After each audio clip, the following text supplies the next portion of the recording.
नमस्ते, अभिवादन आपका इनोसेंट इन्वेस्टर के इस नए वीडियो में। दोस्तों, एलआईसी का आईपीओ बिल्कुल हमारे सामने आकर के खड़ा है। अप्लाई करना चाहिए या नहीं, आपको समझाएंगे।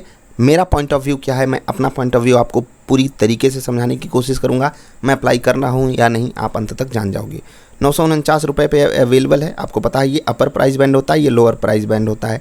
ठीक है, 4 से 9 मई के बीच में एक लंबा टाइम फ्रेम है जिसके बीच आप अप्लाई कर सकते हो। एलआईसी का आईपीओ आपके डीमैट में आ जाएगा शेयर 16 तारीख को और लिस्टिंग होगी 17 मई 2022 को। ठीक है, काम खत्म। जी हाँ, काम खत्म। हम फाइनेंशियल्स देखेंगे। पहले एक आपको पेपर की कटिंग दिखाना चाहेंगे जहाँ पर डिफरेंट कैटेगरी से आने वाले ब्रोकरेज हाउसेस जो हैं आपको बता रहे हैं कि एलआईसी का आईपीओ सब्सक्राइब करना चाहिए।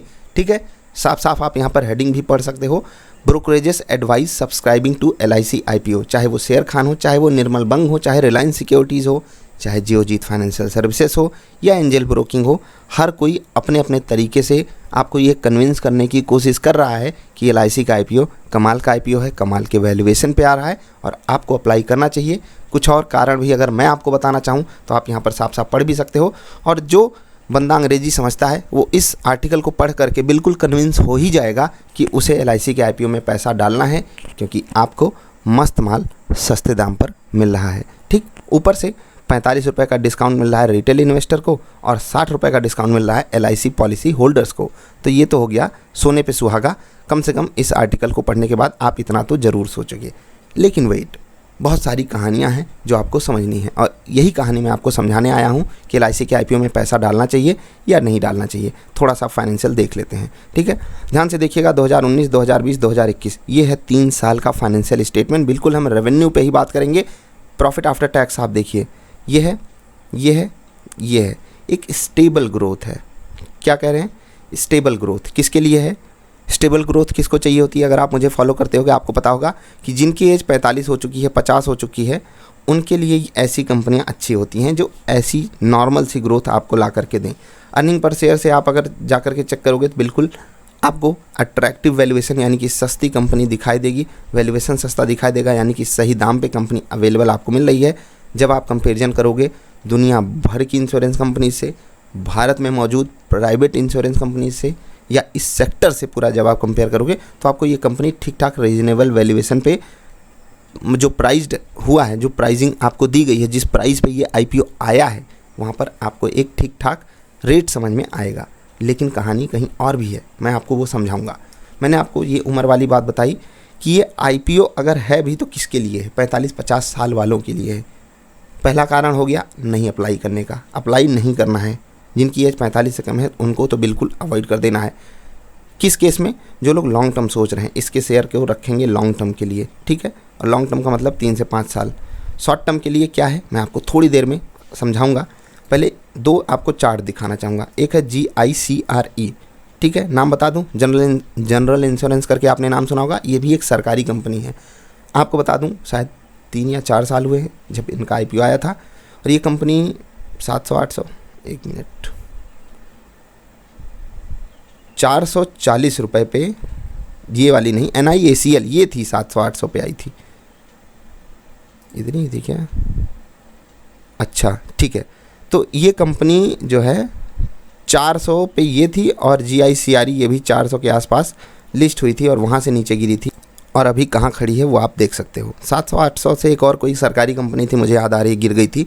मैं इनमें मिस मैच कर गया डेटा थोड़ा सा, लेकिन फिर भी 400 का स्टॉक आपको 100 पे मिल रहा है। ठीक है, 400 तो था।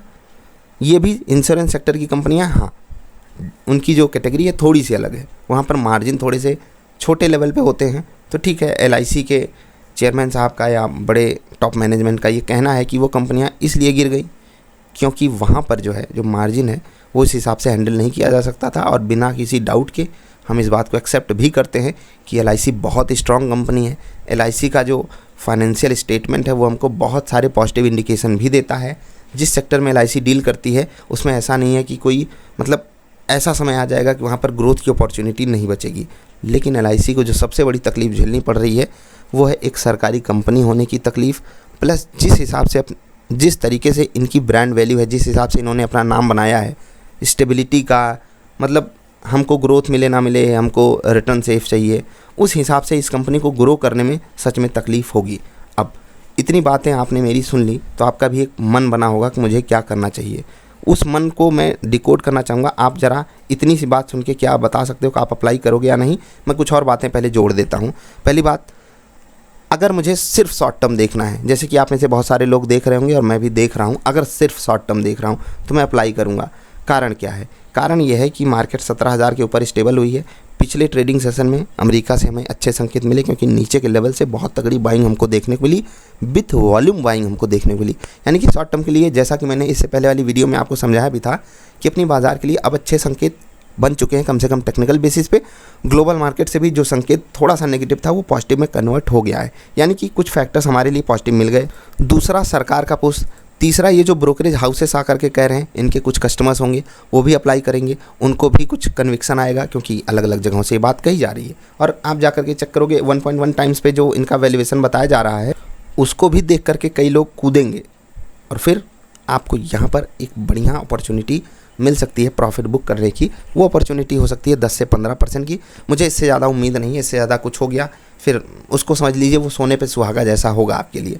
यानी कि मुझे उम्मीद यही है कि ये कंपनी आपको शॉर्ट टर्म में 15 से 20% मैक्स टू मैक्स इतना आपको गेन दे सकती है। 10, 15, 20, मैक्सिमम मुझे 20 दिखाई देता है, वो भी छोड़ दीजिए 15%। ठीक है।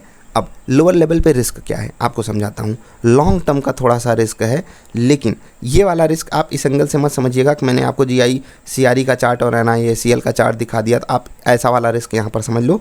क्योंकि इन कंपनियों को जब लाया गया था तो इनके साथ भी कहानी यही थी। ब्रोकरेज हाउसेस ये नहीं कह रहे थे कि अवॉइड कर दो, हाँ कुछ ने कहा था, लेकिन उस वक्त मैं मार्केट में उस तरीके से नहीं पार्टिसिपेट करता था जैसा अभी करता हूँ। तो उस वक्त अगर मैं आप ही की तरह था, एक एंगल से मैं इतना कह सकता हूँ, तो हो सकता है मैं भी कन्विंस हो जाता। लेकिन अभी LIC के केस में मेरे पास वो वाला कन्विक्शन नहीं आ रहा है कि मैं लॉन्ग टर्म के लिए बड़े लॉट्स में अप्लाई कर दूं LIC में और उनके शेयर्स को अपने सर पे रख करके बैठा रहूं। उससे बेटर अपॉर्चुनिटीज़ अवेलेबल है मेरे पास। बहुत सारे स्टॉक्स का मैं आपको नाम भी बताता रहता हूं। उसी सेक्टर में डील करने वाली 3 प्राइवेट कंपनियां हैं। एक तो है SBI लाइफ, कुछ लोग इसको सरकारी समझ लेते हैं, ये गलती मत कीजिएगा। ये कंपनी है जो आप लॉन्ग टर्म के लिए अगर 5 साल के लिए रखना है, LIC की जगह आप SBI लाइफ रख सकते हो अगर आपको मतलब नाम की सिक्योरिटी चाहिए तो। बाकी मेरा फेवरेट स्टॉक है ICICI प्रूडेंशियल लाइफ।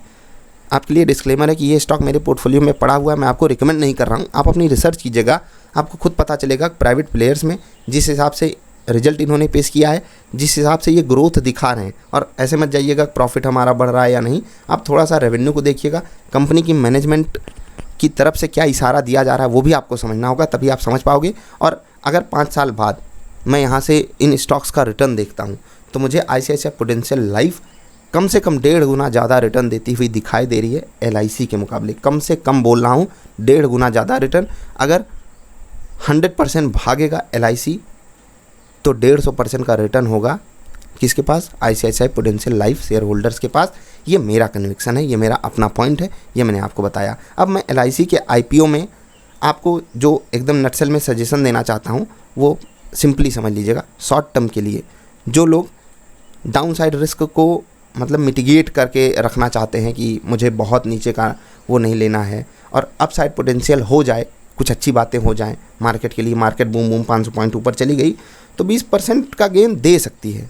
ठीक है LIC। और ये मैं अपने रेशनल माइंडसेट से बोल रहा हूँ। कुछ अनएक्सपेक्टेड हो जाए बाज़ार में, ऑपरेटर्स आ जाएं, वो रुचि सवैया जैसा हाल कर देंगे। अभी 9 लोगों के 9 एंटिटीज़ के खिलाफ क्या हुआ है वो तो आपको पता ही है, कल ही मैंने डिस्कस किया था। ठीक, लेकिन रेशनल माइंडसेट के साथ जो मैं सोच सकता हूँ, जहाँ तक मेरी समझ जाती है वो है 15 से 20% का गेन आपको बाज़ार आसानी से दे सकती है। लेकिन इतना लॉस देने के लिए बाज़ार में बहुत उतार चढ़ाव होना पड़ेगा। तो आपके लिए अभी पॉइंट क्या है? पॉइंट ये है कि अगर आप सिर्फ शॉर्ट टर्म सोच रहे हो तो LIC IPO सोचो। लॉन्ग टर्म के लिए कंपनी दोस्त बहुत ज़्यादा दमदार है, बहुत ज़्यादा ताकत है, बहुत बड़े फाइनेंशियल मतलब सपोर्ट है आपके पास और कुछ मतलब आपको कुछ चाहिए ही नहीं। लेकिन उम्र आपकी अगर 45-50 हो तो मैं आपको बोल दूंगा आप लॉन्ग टर्म के लिए रख दो, क्योंकि वहाँ पर आपको वो वाली फील आएगी ना कि मैंने मस्त स्टॉक खरीद के रखा है। ठीक है, हाँ, ग्रोथ का पोटेंशियल या ग्रोथ की जो अपॉर्चुनिटी है वो आप गंवा दोगे। ये वीडियो बहुत बोरिंग हो गई होगी, जिनको ये समझना था कि मैं अप्लाई करूँ या नहीं तो भाई साहब आप अप्लाई कर दो। मैं अगर अप्लाई करूँगा अगर अप्लाई करूँगा अभी भी मेरा वो वाला कन्विक्शन नहीं। हाँ, एंकर बुक को देख करके तो एक बार के लिए और कन्विक्शन बढ़ेगा, ठीक है। एंकर बुक मतलब बड़े प्लेयर्स पहले दिन जो पैसा लगाते हैं, सॉरी आने से पहले, IPO आने से पहले जो पैसा लगाते हैं, उन्होंने पूरा पैसा लगा दिया, ठूस ठूस के पैसा लगा दिया। हाँ, अब प्रॉफिट बुकिंग का शिकार ये IPO किस तरीके से होगा वो भी आपको देखना है, क्योंकि लिस्टिंग अगर ऊपर हो भी गई 15% तो आप प्रॉफिट बुक कहाँ करोगे, ये भी एक बड़ा चैलेंज होगा इसमें। बाकी यार आपकी अपनी समझ है, आपकी अपनी सोच है, आप बताइएगा आप अप्लाई कर रहे हो या नहीं। मेरे हिसाब से अभी मैं थोड़ा टाइम लेना चाहता हूँ, लेकिन अभी करंट माइंडसेट के साथ अगर आप बोलोगे तो मैं अप्लाई नहीं कर रहा हूँ इस IPO में, ठीक। करंट माइंडसेट के साथ अगर मुझे जैसे डालना हो 2 लाख रुपए इसमें डालने हैं, तो मैं समझता हूँ कि 2 लाख के लिए मेरे पास बेटर अपॉर्चुनिटी खासकर करंट मार्केट कंडीशन में अवेलेबल है। मैं अपने 2 लाख को, ठीक है, HNI कैटेगरी में आप में से मैं रिक्वेस्ट करूँगा, जो लोग जाना चाहते हैं वो जा सकते हैं।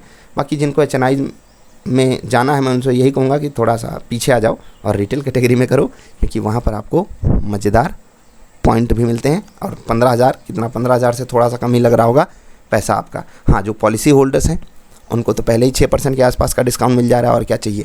949 रुपये ये है इनका अपर प्राइस बैंड, 902 रुपये है लोअर प्राइस बैंड। अकॉर्डिंगली आपको अरेंज करना है। करंट मार्केट कंडीशन में मेरे पास बेटर अपॉर्चुनिटीज़ अवेलेबल हैं। अभी तक की वीडियो से आपको क्या समझ में आया, अप्लाई कर रहे हो या नहीं कर रहे हो।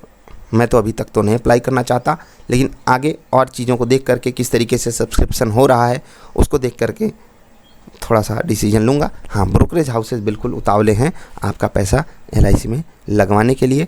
आई होप कि वो सही हों, क्योंकि बहुत सारे रिटेल इन्वेस्टर्स, बहुत सारे, इवन 99.9% लोग जो मेरी वीडियो नहीं देखते होंगे वो तो अप्लाई कर ही रहे हैं। 0.1% ही मेरी वीडियो, 0.01 वो वीडियो देखते होंगे। हाँ, उनको मैं रोक नहीं रहा हूँ, मैं किसी को रोक नहीं रहा हूँ, अपना दिमाग लगाने की बात बता रहा हूँ कि आपके पास जब बेटर अपॉर्चुनिटीज़ अवेलेबल हों तो आप क्यों लॉन्ग टर्म की स्टोरी अपनी ख़राब करना चाहोगे। क्योंकि आपका स्टॉक अगर 10% भी लॉस दे गया तो जो है उससे बाहर निकलना काफ़ी मुश्किल हो जाता है। एक मीम ही कहूँगा, क्योंकि पेटीएम ने एक ट्वीट किया है, LIC IPO is closure then it appears.